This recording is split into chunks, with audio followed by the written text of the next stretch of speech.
This is a nice full room. You know, we have a ballroom being built right now. So in about a year and a half, we'll be able to have about, I'd say, 10 times the number. You can invite some friends that couldn't make it today because, frankly, this was a sold-out crowd. Has been ever since I've been president. Every year it's been sold out. So a lot of great friends. Here's your knockout panel, okay? For those that are interested, see that curtain?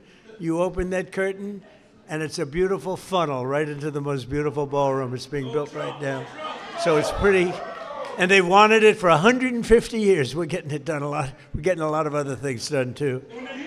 Well, I want to thank you all and welcome you to the White House on this very special occasion. It is indeed. I've been at every one of them, and we celebrate the 100th anniversary of Black History Month. That's a big deal. 100th. Wow, that's sort of special. The 100th. That's about it. Like 150 is good, but 200 is better, right? 100 is better. I want to begin by expressing our sadness at the passing of a person who I knew very well. Jesse was a piece of work, I want to tell you. He was a piece of work, but he was a good man. He was a real hero, and I just want to pay my highest respects to Reverend Jesse Jackson. He's a good man. He was actually, as you got to know him, he got better and better all the time. A lot of people, you get to know them, they get worse and worse. Jesse got better and better. But I knew him well long before becoming president, and he really was special with lots of personality, grit, and street smarts. You would say Jesse had serious street smarts, right? A very important ingredient to life, I will tell you. He was gregarious and someone who truly loved people and a force of nature. He was somebody that we're going to greatly miss. And on behalf of everyone here today, I know you join me in sending our condolences to the entire family. Got a great family. We're also honored to be joined this afternoon by many exceptional African-American leaders and patriots, including Secretary Scott Turner, recommended. Where is Scott? Where is Scott? Will you come up here, Scott? He was recommended by somebody who's very special to me, Ben Carson. Ben Carson. Where's Ben? Where's Ben? Come on up here, Ben. Come here. I got to get here. And his wonderful wife, Candy. Candy, I'm going to steal Ben for a second because, you know, Ben recommended Scott. And when Ben recommends somebody, I just do it. Did I make a good decision? Be careful. Don't fall, Ben. If you fall, that's the end. You can never recover from a fall. You know, you can make the greatest speech ever, but if you fall, my predecessor taught me that. So is Scott doing a good job, Ben? He's doing the best job ever. Come on, say that. I like that. So, one of the reasons I was so high on Scott Turner is he was really the driving force behind the opportunity zones, which doesn't get nearly the attention that it should, but it was because President Trump realized that the best way to get things done is through public-private partnerships and have everybody with skin in the game, and it is working, as are all the other things that he's been recommending. And at some point, the mainstream media will recognize that you don't politicize everything. You open your eyes and your ears, and you look and you see what works, and you deal with that. But the best thing about Scott, he's got a lot of energy. You know, I'm an old man now. I'll be 75 on my next birthday. And I'm not like President Trump. He just goes forever. But no one else is like that. But Scott Turner, we call him the Energizer Bunny, and he is doing a fantastic job. And I want to congratulate all the people at HUD because most of them have come back and continued with what we were doing during the first Trump term, and it's fantastic. Ben's getting the Presidential Medal of Freedom. That's the biggest. It's the highest award you can have outside of the Congressional Medal of Honor. But it's better because, you know, a lot of people get the Congressional Medal of Honor. They're not around You get them, they're not around. Whereas we don't have to go that far, generally speaking. But it's the highest award, civilian. And then you have the matching is the Congressional Medal of Honor, both tremendous. So Ben, I'll be seeing you back here pretty soon, I think, and you're going to get the award. You'll probably fill up this room. I said, we'll do it in the Oval Office. He said, sir, it's not big enough. I said, what? So we're going to do it right here, okay? And we love it. Historically black colleges and universities, which I saved. Leo 2.0 said it, but which I saved. We saved them. They had no funding, and every year they'd come back, and I got to know some of the heads, and every year they'd come back, and after my third year, first term, I said, you guys keep coming back. Why do you keep coming back? He said, we have to come back every year. For years and years, they had to come back. And one of them said, one of the heads, a great guy, said, they make us feel like beggars. We have to come back. I said, I'm going to get you long-term financing, and I got it for them. And I said, the only bad thing, I'll never see you guys again. I haven't seen too many of them. But we took care of the historically black colleges and universities, right? And it was a great thing to do. And so many others are in the audience that are just friends of mine. I look at them, so many. But if I introduce all of you, we're going to be here a long time, and that's unacceptable.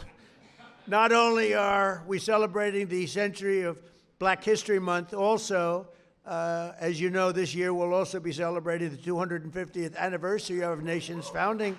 But we thank God for the strength and courage and grit and devotion of black Americans who have helped make America the most powerful country in the history of the world we now have.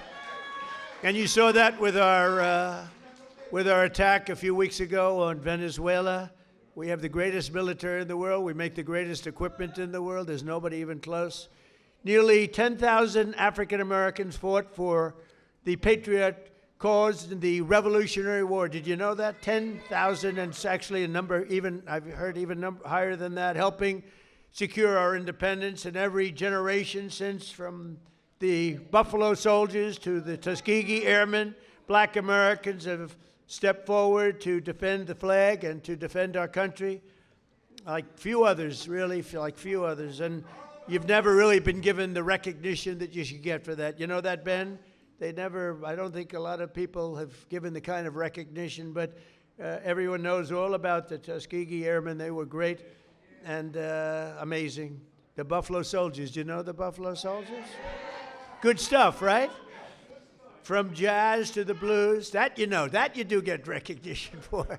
Jazz, the blues, from rock and roll to rap, black artists like Chuck Berry, Muddy Waters. How about Nicki Minaj? Do we love Nicki Minaj? Right? I love Nicki Minaj. She was here a couple of weeks ago. She's so beautiful. Her skin's so beautiful. I said, Nicki is so beautiful. Her nails are like that long. I said, Nicki, are they real? She said, she didn't want to get into that. But she was so beautiful and so great. And she gets it, you know, more importantly, frankly, she gets it. But black leaders from Frederick Douglass to Martin Luther King, right, little relative over here, have made our country freer, and really what they've really done is made life more just. And black athletes have inspired billions around the globe, from Sugar Ray Robinson, Sugar Ray Leonard also, by the way, great, what a great fighter. Muhammad Ali, who was a friend of mine. I put a picture of myself and Muhammad. It was another piece of work. You talk about a piece of work. But he could fight, couldn't he, huh? Mike Tyson, boy, I tell you, Mike has been loyal to me. Whenever they come out, they say, Trump's a racist. You know, it's like a statement. Trump's a racist. Mike Tyson goes, he's not a racist. He's my friend. He's been there from the beginning, good times and bad. But Mike Tyson's a great guy, and he was so loyal, always been loyal. And Herschel Walker, speaking about loyal, how good a football player was Herschel? Herschel Walker, now he's ambassador to the Bahamas. I don't know, Bahamas, Bermuda, is he Bahamas, whatever. It's a nice place. You'd like that, Bruce, wouldn't you? Bruce wants it. And a guy I became really, he liked Trump, Jim Brown. He was tough. He'd come in, he was very silent. He was silent but deadly. He'd come in and he'd look at people, and if he didn't like them, he'd just look at me and he'd go, "It's no good." He wanted to rip their heart out. I would say there can't be a greater football player than Jim Brown. By the way, Lawrence Taylor, great friend. The great Lawrence Taylor, the greatest defensive player probably in the history of football. He's a great friend of mine. But I'm longer off the tee than him. You know why? Because I take the club back further. He takes the club back this far, and he hits it 200 yards. When you can do that, you're strong. He is a great guy, I'll tell you that. And all of this is a part of the legacy that we celebrate on July 4th, 2026, because Black History Month is really all about American history. And since I took office, African-American employment has increased by 182,000, the highest ever. Jobs. 182,000. Nearly 500,000 Black Americans have rejoined the labor force since we took office. 500,000 wages for workers have increased $1,000, $2,000, even $3,000, and even sometimes, in some cases, $5,000 a year. That's faster than inflation. So wages have gone up at a much faster clip than inflation. We took over the worst inflation in the history of our country. They say 48 years or 49 years. I said that, I said inflation under Biden has went up more than at any time in the history of our country. They said, he's not right about that. It's 49 years. I said, all right, I'll accept that too. Actually, I think it sounds worse, Harmeet. I think for some reason, because when you say the worst ever, but when you say the worst in 49 years, I'll take that, right? The fake news got me on that one. I think I was right, by the way, but I'll accept 48 or 49 years.